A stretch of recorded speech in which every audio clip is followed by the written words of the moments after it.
মাত্র কয়েকটি উপকরণ দিয়ে আজকে এই দুর্দান্ত স্বাদের গরিবের বিরিয়ানি তৈরি। তো কেমন লাগলো দেখো। শুধুমাত্র আমি ডিম, আলু আর বাড়িতে থাকা চাল দিয়েই আমি আজকে তৈরি করে ফেলেছি গরিবের বিরিয়ানি। নমস্কার, পাকিস্তানের সবাইকে স্বাগত। তো আজকে আমি দুর্দান্ত স্বাদের একটা রেসিপি নিয়ে চলে এসেছি। তো বিরিয়ানি খেতে তো সবাই পছন্দ করে, বাজার থেকে তো বেশি দামে বিরিয়ানি কিনে খাওয়া সম্ভব না, আর ঘরেও সবসময় বিরিয়ানি তৈরি করাও সম্ভব না। তো আজকে আমি সেই স্বাদেরই রেসিপি কয়েকটি সামান্য উপকরণ দিয়ে বানাবো। তো দেখতে থাকুন, ভালো লাগলে অবশ্যই একটা লাইক, কমেন্ট, শেয়ার করবেন। আর আপনি যদি আমার চ্যানেলে নতুন বন্ধু হয়ে থাকেন তো চ্যানেলটিকে সাবস্ক্রাইব করে পাশে থাকবেন। তো চলুন শুরু করি আজকের রেসিপি। তো এই রেসিপিটা বানানোর জন্য আমার প্রথমে যেটা লাগবে সেটা হচ্ছে চাল। তো এখানে আমি দেখো ঘরে থাকা যেটা নর্মাল চাল, যেটা দিয়ে আমরা ভাত রান্না করে খাই, সেই চালটাই আমি নিয়েছি। তো এখানে আমি 500 গ্রামের মতো চাল নিয়েছি। তো তোমরা যতটা বানাবে সেই অনুযায়ী চাল নিও। তো আমার এখানে যেহেতু আমরা 4 জন আছি, আমরা 4 জন খাবো বলে আমি এখানে আমাদের সুবিধা মতো চাল নিয়েছি। তো আমি চালটা কিন্তু প্রথমে ধুয়ে নেবো। 500 গ্রাম চাল মানে কিন্তু আমি দেখো এরকম বাটি নিয়েছি, এই বাটির আমি 2 বাটি চাল নিয়েছি। চালগুলোতে আমি বেশি করে জল দিয়ে একটু ভালো করে কচলে কচলে ধুয়ে নেবো প্রথমে। এই রেসিপিটা কিন্তু একবার বানিয়ে যদি বাচ্চাদেরকে দেয়া হয় বাড়ির, তো ওরা বুঝতেই পারবে না যে এটা বিরিয়ানি না সাধারণ রান্না। তো দেখবে তোমরা একবার বানিয়ে, তো দেখবে তোমাদের বাড়ির বাচ্চারা খুব পছন্দ করবে। তো এখানে আমি 2 বার জল পাল্টে পাল্টে ভালো করে ধুয়ে নিয়েছি। এবারে আমি 1 বাটি জল দিয়ে এটা একটু ভিজিয়ে রাখবো আধ ঘন্টার জন্য। এই রেসিপিটা বানানোর জন্য তো আমি চালটা আগে থেকে ভিজিয়ে রেখেছি। আর লাগবে যেটা, সেটা হচ্ছে আমরা যেহেতু বলেছিলাম আমি যে 4 জন খাবো, তো আমরা 4 জনের জন্য 4টা ডিম নিয়েছি। আর এখানে নিয়েছি 2 পিস করে আলু। তো এখানে এই সামান্য এই 3টে উপকরণ দিয়ে কিন্তু আমি আজকে রেসিপিটা করে দেখাবো। তো রাতের বেলার ডিনার রেসিপিটা কিন্তু দুর্দান্ত হবে, তাই না? উনুন ধরিয়ে আমি কড়াইটা বসিয়ে গরম করে নিয়েছি। তো এবারে এই কড়াইতে আমি তেল দিয়ে প্রথমে আলু আর ডিমটা একটু ভেজে নেবো। তো এবারে প্রথমে কড়াইতে তেলটা দিয়ে দিই।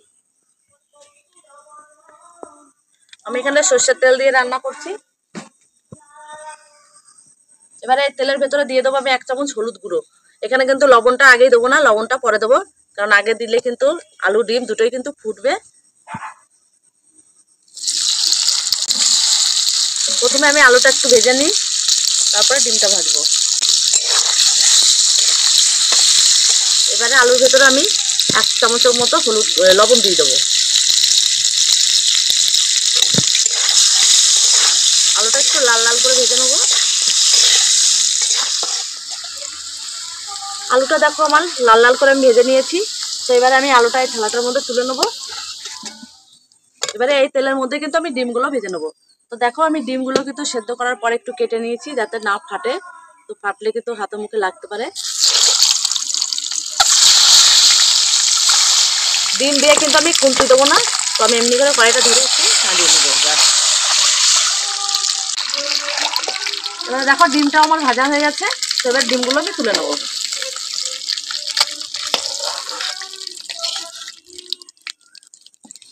এবার ডিম আলু তো ভাজা হয়ে গেছে। এবার রান্নাটা কিন্তু আমি এই তেলেই করবো। এবার ফোড়নে দিয়ে দেবো 1টা তেজপাতা, আর দিয়ে দেবো গোটা গরম মশলা। এখানে আমি 2 থেকে 3টে লবঙ্গ, 2টো এলাচ আর দারচিনি দিয়ে এর মধ্যে দিয়ে দেবো।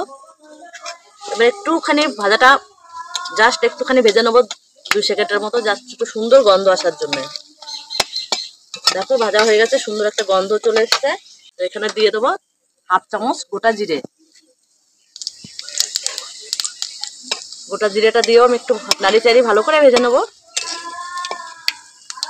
এবার এখানে আমি 2টো বড় সাইজের পেঁয়াজ কেটে রেখেছিলাম।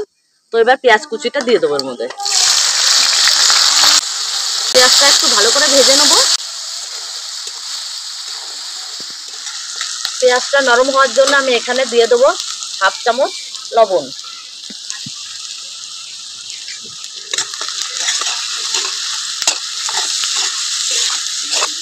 পেঁয়াজটা দেখো অনেকটাই ভাজা হয়ে এসছে।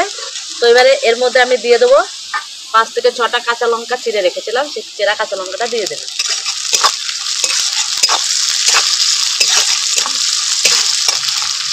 এবারে এই চামচের আমি 2 চামচ দিয়ে দেবো আদা রসুন বাটা। আমি আদা রসুনটা আগে বেটে রেখেছিলাম।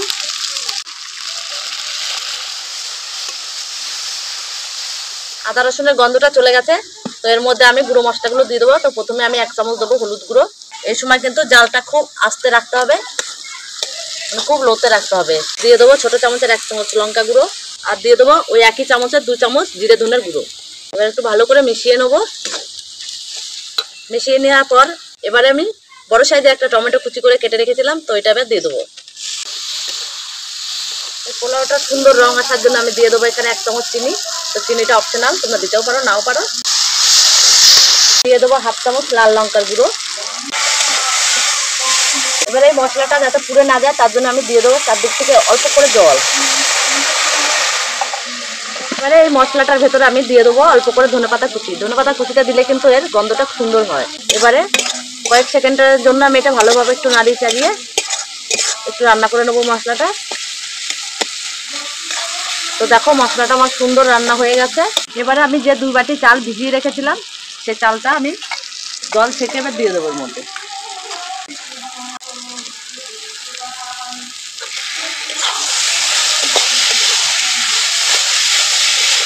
একটু নেড়ে ছেড়ে আমি 2 মিনিটের মতো এটা রান্না করে ভেজে নেবো ভালো করে। এবার একটা টিপস দিই, আমি যেহেতু এই বাটির 2 বাটি চাল নিয়েছি, তো যদি তোমরা গ্যাসে রান্না করো তাহলে কিন্তু এর ডবল জল নিতে হবে, মানে যা চাল নেবে তার থেকে ডবল জল দেবে। আমি যেহেতু এখানে উনুনে রান্না করছি কাঠের জালে, তো এখানে তো ডবল দিলেও হবে না, কারণ কাঠের উনুনের জাল তো তোমরা সবাই জানো, যারা ব্যবহার করো তারা তো জানো কীরকম চলে। তো আমি এখানে এই বাটির কিন্তু 6 থেকে 7 বাটি জল নেব।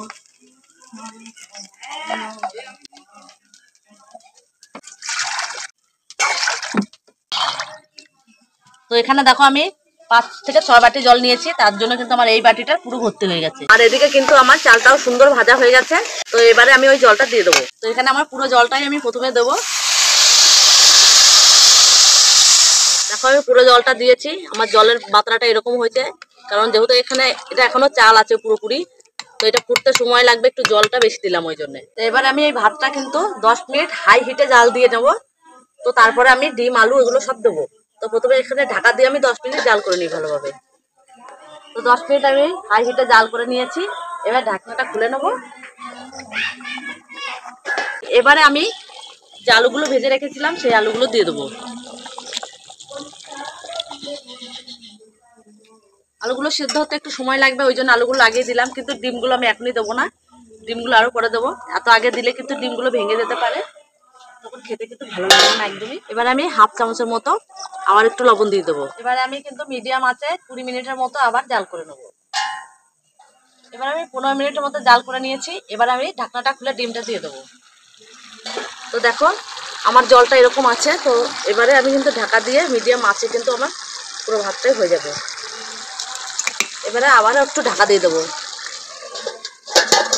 সব মিলিয়ে আমার 30 মিনিটের মতো আমি এটা ঢাকা দিয়ে রান্না করে নিয়েছি। তো এবারে ঢাকাটা তুলে দেবো। তো দেখো কত সুন্দর ঝরঝরে হয়েছে। আলুটাও কিন্তু গলে গেছে। দেখো একটা আলু আমি ভেঙে দেখালাম যে কত সুন্দর আলুটা গলেছে। এই দেখো।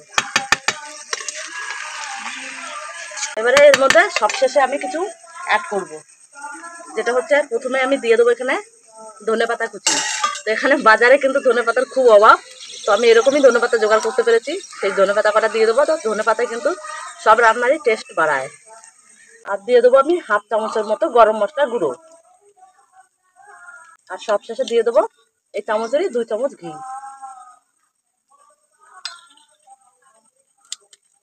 এবারে সবকিছু দিয়ে ভালো করে একটু মিশিয়ে নেবো।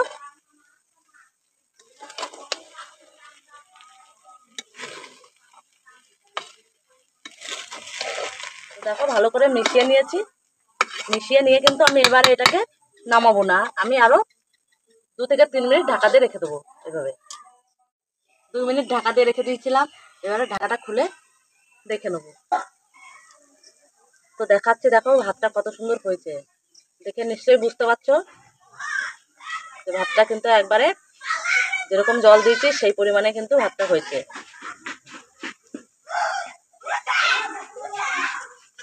তো এবার আমি এই কড়াইটা ধরে নামিয়ে নেবো। তো আমি এখানে একটা প্লেট নিয়েছি। তো আমি প্লেটে একটুখানি তুলে দেখাচ্ছি, দেখো কত সুন্দর লাগছে। মাত্র কয়েকটি উপকরণ দিয়ে আজকে এই দুর্দান্ত স্বাদের গরিবের বিরিয়ানি তৈরি। তো কেমন লাগলো দেখো। শুধুমাত্র আমি ডিম আলু আর বাড়িতে থাকা চাল দিয়েই আমি আজকে তৈরি করে ফেলেছি গরিবের বিরিয়ানি।